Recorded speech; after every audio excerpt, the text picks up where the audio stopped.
It's that time again, Orenda Books at Bedtime. Welcome back. I'm Karen Sullivan, publisher of Orenda Books. So tonight we're going to be hearing from Thomas Enger from Norway. He's going to be reading from his standalone thriller Inborn. This started life as a YA thriller called Killer Instinct in Norway.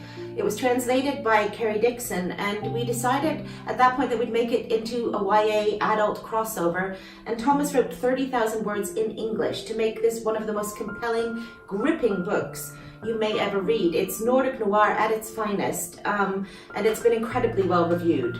It also appeared in supermarkets around the country, which was very exciting for Team Orenda. This is what it's about.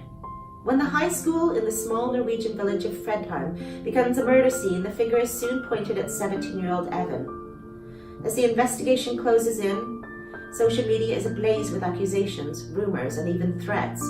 And Evan finds himself the subject of an online trial, as well as being in the dock for murder. Evan pores over the memories of the months leading up to the crime, and it soon becomes clear that more than one villager was acting suspiciously, and secrets are simmering beneath the calm surface of this close-knit community.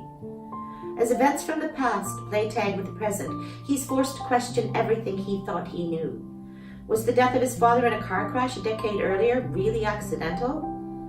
Has a relationship stirred up something that someone is prepared to kill to protect? It seems that there may be no one Evan can trust, but can we trust him? This is a taut, moving, and chilling thriller. Inborn examines the very nature of evil and asks the question, how well do we really know our families? And how well do we know ourselves? It looks at the concept of nature versus nurture. It's part courtroom drama, part psychological thriller. It's absolutely unputdownable, and I highly recommend it. And over to you, Thomas, reading from Inborn. Hi everybody, I'm Thomas Enger. I'm the author of the Henning Yule series. Inborn isn't part of the Henning Yule series, but Inborn is my brand new standalone thriller. And I'm going to read a little chapter for you now.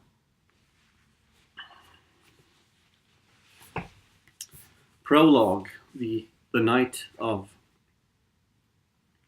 Before I made the mistake of opening the door, Johannes Eklund was thinking about the show.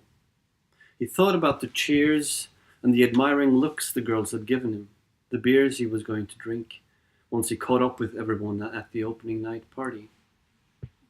The sex, God willing, he was going to get.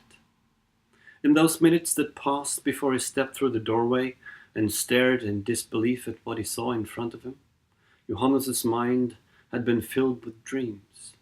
High on the praise that the night's performance had received, his eyes had been firmly fixed on the future, on private jets and sold-out concerts, on a way of life he had yearned for every single day since his father introduced him to Stone Temple Pilots and the glamour of rock and roll some 4 years ago. Right before his throat made that anxious little noise, Johannes wasn't giving the slightest thought to the fact that he had school tomorrow, nor that he was due to hand in an essay on social economics later this week. School was no longer going to be important to him. Tonight's show had only made that even more evident.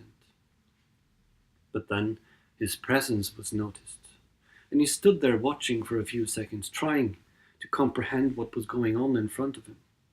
Then the stench of urine, sweat, and metal rose to his nostrils and made him forget all about the distant future and the very recent past. He couldn't even process what he was seeing. All he could think of was that he wasn't supposed to be there, that he had to get out, now. His shoes, still wet from the rain, slipped on the floor as Johannes started to run, but he managed to stay on his feet and pick up some speed.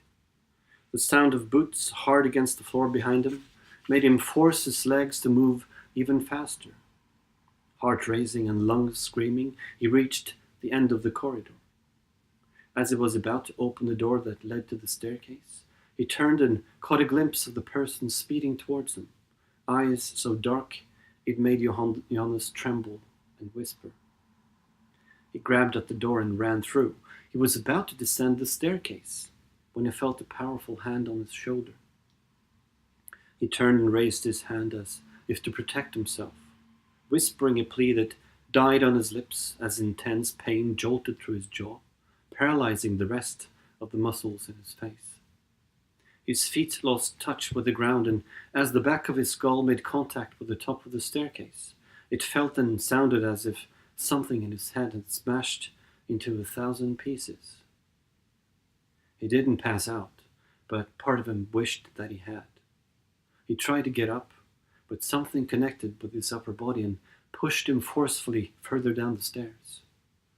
Unable to break his fall, he landed on his back and shoulder. Then he toppled down the stairs and came to rest at the bottom. He couldn't move, couldn't think, at least not at first. He wanted to scream for help, and he managed to cover his face with his arm, but it was pulled sharply aside.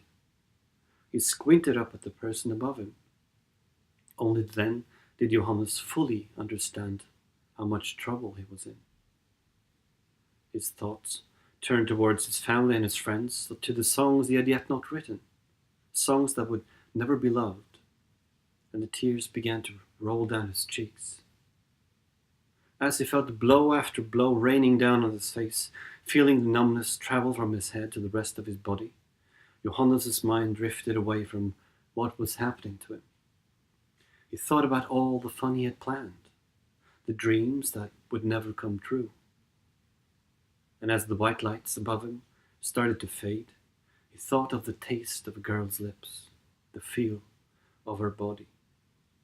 And when Johannes Eklund could no longer feel a single thing, he could not help but wonder what on earth he'd walked in on, and why the hell he had to die.